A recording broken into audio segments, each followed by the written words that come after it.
Immaginate un suono che è rumore e dolcezza allo stesso tempo. Chitarre che si intrecciano come onde, voci che sembrano sussurri da un sogno, un caos che ti avvolge ma ti fa sentire al sicuro. Questo è lo shoegaze, e gli Slowdive ne sono i poeti più romantici.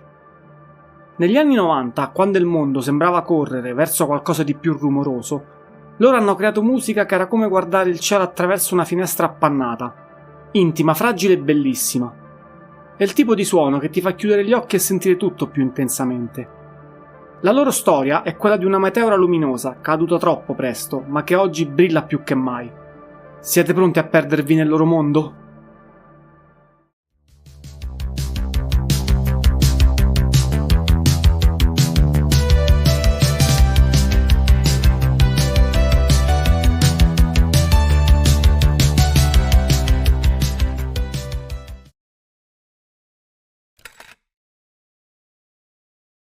Alla fine degli anni '80 in Inghilterra nasce un suono nuovo, lo shoegaze.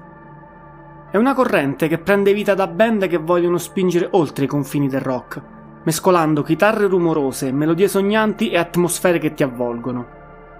Gruppi come i Cocteau Twins con le loro voci eteree e i Jesus e Mary Chain con il loro caos distorto gettano le basi e presto una nuova generazione raccoglie il testimone. Questo fermento colpisce anche Reading, città nel sud dell'Inghilterra, dove si formano gli Slowdive. Neil Halstead e Rachel Goswell sono due amici d'infanzia cresciuti insieme, uniti da una passione per la musica. A loro si aggiungono Nick Chaplin al basso, Adrian Sell alla batteria e più tardi Christian Seville alla chitarra. La storia di Christian è una chicca. Gli Slowdive cercano una chitarrista donna e pubblicano un annuncio. Lui, che suona in una band chiamata Eternal, risponde lo stesso, scherzando: "Posso mettere un vestito se serve". La band ride, lo prova e la sua energia li conquista. Il nome Slowdive viene da un sogno di Nick Chaplin, una parola che gli appare dal nulla mentre dorme. Non ha nulla a che fare con il brano dei Siouxsie and the Banshee come credono in molti. Gli Slowdive, insieme a My Bloody Valentine, sono tra gli esponenti principali della corrente shoegaze. Ma loro ci mettono un tocco in più, un romanticismo che ti stringe il cuore.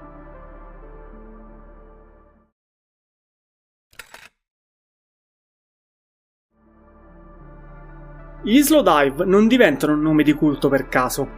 Tra il 1990 e il 1991, mentre lo shoegaze sta prendendo forma in Inghilterra, firmano con Creation Records, l'etichetta dei My Bloody Valentine. È qui che iniziano a lasciare il segno, con 3 EP che fanno innamorare la scena underground: Slowdive, Morning Rise and Holding Our Breath. Canzoni come Avalon e Morning Rise sono cascate di chitarre che sembrano sciogliersi, con le voci di Rachel Goswell e Neil Halstead che si intrecciano come un sogno a occhi aperti. Non sono solo brani, sono frammenti di un mondo che la band sta costruendo, uno spazio dove il rumore diventa conforto. Questi EP non passano inosservati.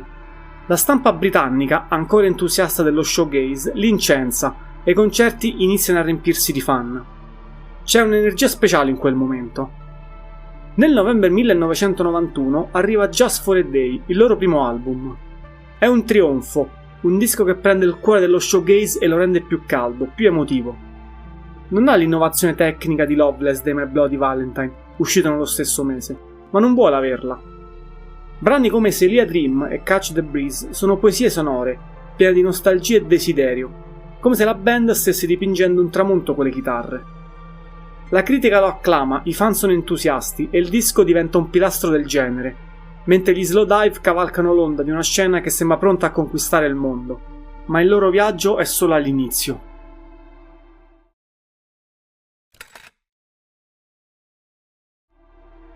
Nel 1993 arriva Souvlaki, il loro secondo album, considerato oggi un capolavoro assoluto. È un disco perfetto, con pezzi come Allison e When the Sun Hits che brillano di una luce malinconica. Brian Eno, una leggenda, si innamora del loro suono e collabora a 2 brani, Sing e Here She Comes, aggiungendo un tocco di magia. Ma non tutto va liscio. La stampa britannica, che inizia a stancarsi dello shoegaze, massacra il disco. Dave Simpson su Melody Maker scrive una recensione feroce: "Piuttosto che ascoltare di nuovo Souvlaki, preferirei annegare in una vasca piena di porridge". Persino Richie Edwards dei Manic Street Preachers dice di odiare gli Slowdive più di Hitler. A peggiorare le cose c'è un dramma personale. Rachel Goswell e Neil Halstead, che sono una coppia da anni, si lasciano durante le registrazioni. La tensione si riversa in studio e il processo è un caos emotivo. Eppure quel dolore diventa parte del disco. Souvlaki è romantico ma anche fragile, come un cuore spezzato che cerca di rimettersi insieme. Nonostante le critiche, il pubblico più fedele lo ama, ma il vento sta cambiando e gli Slowdive lo sentono.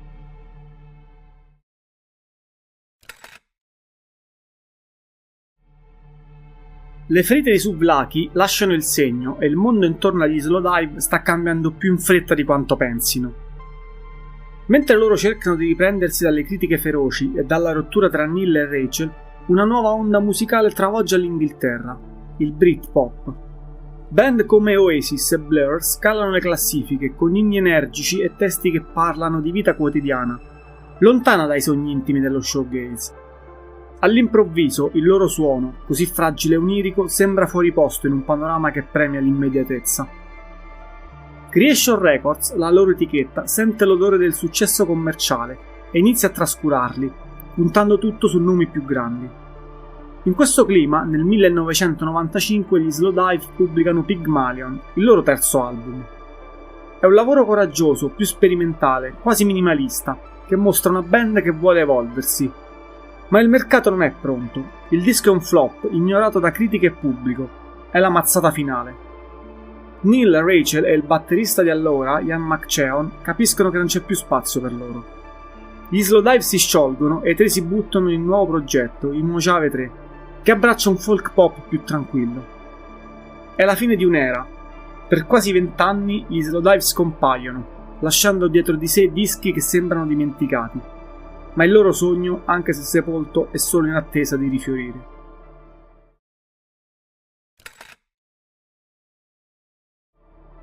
Dopo lo scioglimento del 1995, gli Slowdive svaniscono, ma il loro suono non muore. Nei 20 anni successivi, mentre Neil, Rachel e Ian esplorano il folk pop con i Mojave 3, i loro dischi iniziano a vivere una seconda vita. Fan sparsi nel mondo riscoprono Souvlaki e Just for a Day, passandoli di mano in mano, come segreti preziosi. Forum online e blog musicali cominciano a celebrarli e band come Beach House e M83 portano il loro spirito showgaze a nuove generazioni. È un culto silenzioso che cresce nell'ombra, fino a quando, nel 2014, una proposta cambia tutto. Il Primavera Sound invita gli Slowdive a riunirsi per un concerto. La band, incerta, accetta, senza grandi aspettative. Ma quando salgono sul palco di Barcellona trovano un pubblico immenso ad aspettarli. Rachel Goswell, con la voce che trema, dice al microfono: "Siete davvero tanti". È un momento che accende una scintilla. Il revival dello showgaze e del dream pop ha riportato i loro dischi sotto i riflettori e canzoni come When the Sun Hits e Allison diventano virali su TikTok, conquistando teenager che non erano nemmeno nati negli anni 90. Gli Slowdive sono sorpresi ma pronti a ripartire. Nel 2017 pubblicano Slowdive, il loro quarto album, un lavoro che riprende il loro suono classico ma lo aggiorna, con brani come Star Roving e Sugar for the Pill che brillano di nuova energia. Nel 2023 arriva Everything is Alive, dedicata alla madre di Goswell e al padre di Halstead.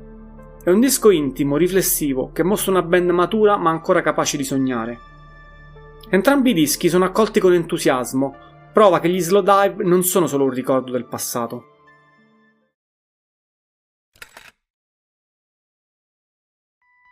Gli Slowdive sono stati una meteora negli anni 90. Brillanti, intensi ma consumati troppo in fretta. Con Just for a Day e Souvlaki hanno scritto le pagine più romantiche dello showgaze, meno visionari dei My Bloody Valentine, ma più vicini al cuore. All'epoca però il mondo non era pronto. La stampa li ha distrutti, i concerti si svuotavano. Neil Halstead ricorda ancora una donna delle pulizie con mocio e secchio al centro di una sala semivuota a Londra nel 1993. Quel momento gli è rimasto dentro, simbolo di un sogno spezzato. Ma il tempo sa essere gentile. Grazie alla reunion e all'esplosione del dream pop, gli Slowdive hanno avuto il riconoscimento che meritano. Band come Beach House, M83 e Div devono molto al loro suono, e i social media hanno trasformato i loro classici in inni per una nuova generazione. Oggi Souvlaki è un disco di culto, celebrato come uno dei vertici dello shoegaze. Gli Slowdive non hanno solo creato musica, hanno dato voce a chi cerca bellezza nel caos, a chi trova romanticismo anche nel rumore. Questo è stato Ombre Sonore, grazie per essere stati con me. Il buio suona, restate vicini.